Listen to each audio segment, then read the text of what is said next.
واقعہ اسراء والمعراج معجزات محمدی کے ان گنت معجزات میں سے ایک ایسا معجزہ ہے جسے فراموش کرنا نہ اس دور میں آسان تھا اور نہ آج ممکن ہے۔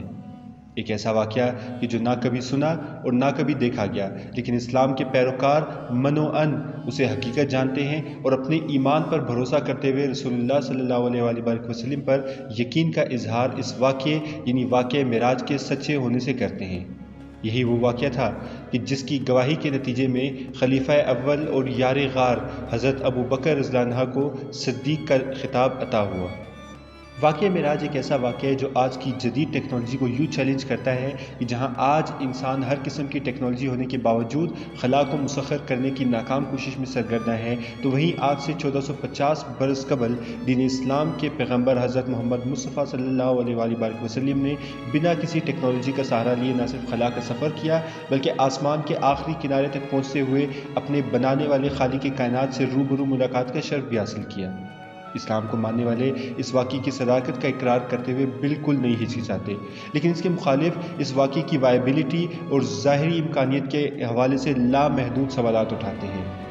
جیسا کہ قرآن پاک میں رب باری تعالیٰ نے خود اس بات کا اظہار یوں کیا ہے کہ تو کیا یہ لوگ قرآن میں ذرا بھی غور نہیں کرتے ہیں یا ان کے دلوں پر قفل پڑے ہوئے ہیں؟ سورہ محمد آیت 24۔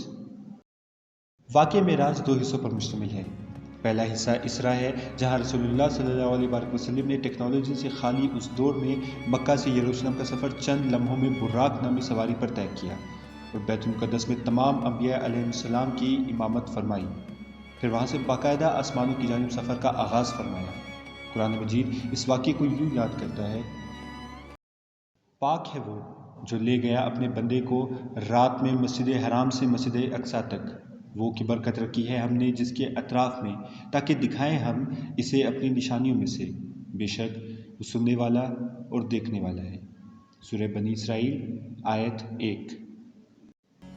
یہاں اسراء کے آغاز میں حضرت جبرائیل علیہ السلام نے رسول کائنات صلی اللہ علیہ وسلم کو سفر کے آغاز سے پہلے شکل صدر کے ذریعے پاک کیا، یعنی آپ صلی اللہ علیہ وسلم کے سینے مبارک کو چاک کر کے دل کو آب زمزم سے دھویا اور واپس اپنی جگہ لگا دیا۔ سائنسی پہلو سے اس واقعے کا جائزہ لیا جائے تو یہ کہنا غلط نہ ہوگا کہ ایسا کرتے ہوئے آقائے دو جہاں صلی اللہ علیہ وسلم کے جسم مبارک میں چند ایسی تبدیلیاں اللہ تعالیٰ کے حکم سے فرما دی گئی ہوں گی کہ جن کی بدولت آپ صلی اللہ علیہ وسلم خلا کا سفر آسانی سے طے کرنے میں کامیاب رہے۔ بخاری شریف میں یہ واقعہ یوں بیان ہے: جبرائیل علیہ السلام نے پیغمبر صلی اللہ علیہ وسلم کے گلے سے دل کے نیچے تک کے حصے کو چاک کیا، یہاں تک کہ انہوں نے سینہ اور پیٹ خالی کر دیا، پھر اپنے ہاتھوں سے انہوں نے آب زمزم سے پیٹ اتنا دھویا کہ وہ صاف ہو گیا،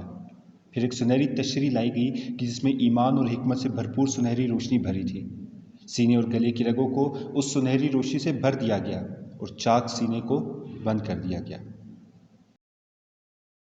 ایسا عمل کرنے سے یقیناً آپ صلی اللہ علیہ وسلم کے جسم مبارک کو خلائی سفر کے قابل بنا دیا گیا۔ آج کی سائنس اس عمل کو لیزر سرجری کے نام سے جانتی ہے، لیکن دل کی لیزر سرجری کرنا ابھی آج کی سائنس کے لیے بھی ممکن نہیں ہو سکا۔ اسی طرح ایک سوال اکثر براق کے حوالے سے بھی کیا جاتا ہے کہ ایک ایسا جانور کہ جس کا کوئی وجود ہی نہیں کیسے صرف حضور پاک صلی اللہ علیہ وسلم کے لیے حاضر ہوا اور لمحوں میں ایک مقام سے دوسرے مقام تک کا سفر طے کر گیا، جبکہ دنیا کے تیز ترین جانور یعنی چیتے کی پھرتی بھی اسے ایک لمحے میں فقط 115 فٹ تک کا فاصلہ ہی طے کروا سکتی ہے۔ تو سائنسی اعتبار سے اس کا جواب یہ ہے کہ براق یقیناً گریویٹیشن فورس کی پابندی سے آزاد ایک ایسا جاندار ہوگا کہ جو ابھی تک انسان دریافت کرنے میں کامیاب نہیں ہو سکا۔ لیکن کائنات میں موجود میٹر سے بنی ہر شے کی طرح براق بھی میٹر کی ایک فارم ہے جو الیکٹریکل انرجی کے قوانین کے تحت حرکت کرتی ہوگی، اور چونکہ رسول پاک صلی اللہ علیہ وسلم کا جسم مبارک شکل صدر کے تحت روشنی میں تبدیل کر دیا گیا تھا، لہٰذا براق کی مدد سے آپ صلی اللہ علیہ وسلم ایک لمحے میں ہزاروں میل کا فاصلہ طے کرنے میں کامیاب رہے۔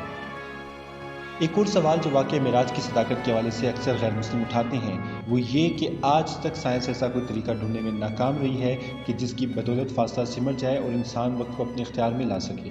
جبکہ واقعہ معراج سے ہمیں یہ ثبوت ملتا ہے کہ رسول اللہ صلی اللہ علیہ وسلم کے سفر کے آغاز سے وقت رک گیا، اور جب آپ صلی اللہ علیہ وسلم تمام آسمانوں کا سفر طے کر کے واپس تشریف لائے تو وقت اپنی جگہ ساکن تھا۔ اس سوال کا جواب مشہور زمانہ جرمن سائنسدان البرٹ آئنسٹائن کی جنرل تھیوری آف ریلیٹیوٹی میں پیش کیے گئے برجز یا ورم ہول کے تصور سے ملتا ہے،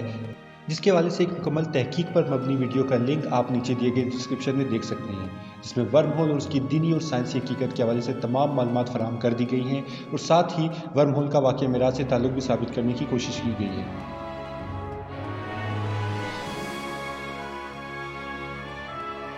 تو یہ تھی آج کی ویڈیو۔ امید ہے آپ کو اس کوشش کے ذریعے اپنے سوالوں کا تسلی بخش جواب ملا ہوگا۔ اگر آپ کو یہ ویڈیو پسند آئی تو اس چینل کو سبسکرائب کیجیے اور مزید ایسی معلوماتی ویڈیو سے اپنی معلومات میں اضافہ کیجیے۔